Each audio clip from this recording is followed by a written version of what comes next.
I had not gone on a date in 2 years. That would explain the riot of butterflies in my stomach and the overwhelming and panic-inducing sensation building up in my gut. My foot tapped nervously against the floor.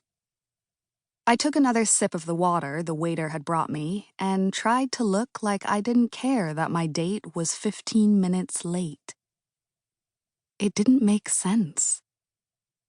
Aaron and I had been talking for 4 weeks, but it felt longer. We met on a dating site, and when we realized how much we had in common, a thirst for travel, an obsession with cooking and renovation shows, a true appreciation for Shakespeare, a love for quiet nights in, and the occasional non-quiet night out, we'd graduated to sending each other Snapchats. 4 weeks of daily snaps. My cheeks burned with the heat of rejection, and I flicked my fingertips across my phone screen to open the app. I'd saved huge chunks of conversation between us because the banter was so great, and I liked to reread them. I looked at our snaps from last night. Aaron T. So what are you like in the mornings? Me. Useless without that first coffee. Aaron T. Note to self. Priorities, bring Evie coffee in bed first thing in the morning.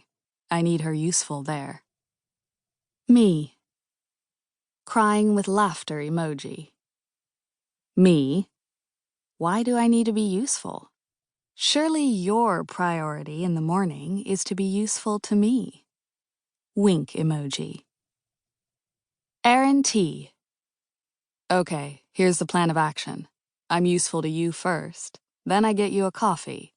This will be followed by you returning the favor of usefulness. Aaron T.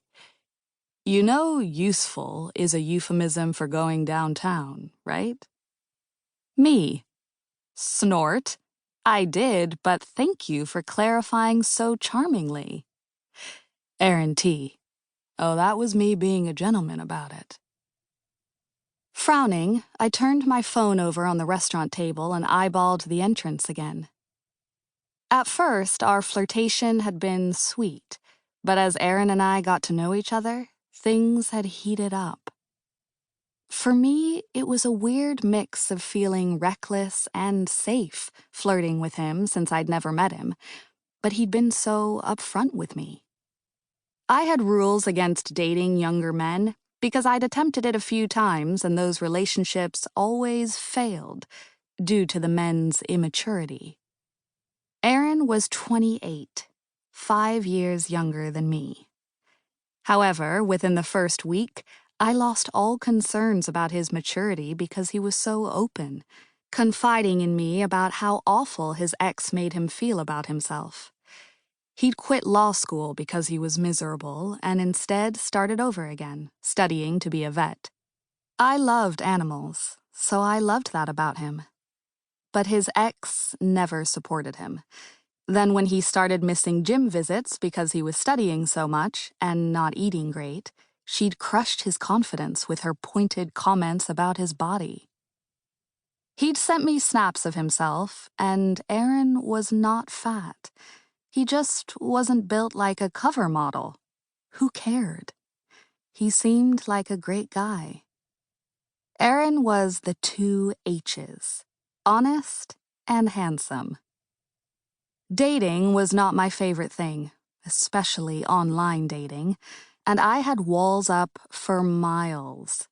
However, because Aaron had been so forthcoming, I told him that for the last 5 years I'd had one bad date after another. How on my 31st birthday, I'd declared I was taking some time out from dating. Most of my friends tried to be supportive, but you could see the worry in their eyes. Poor Evie. She's in her 30s and still single. Shouldn't she be working harder to find a man, not taking a break?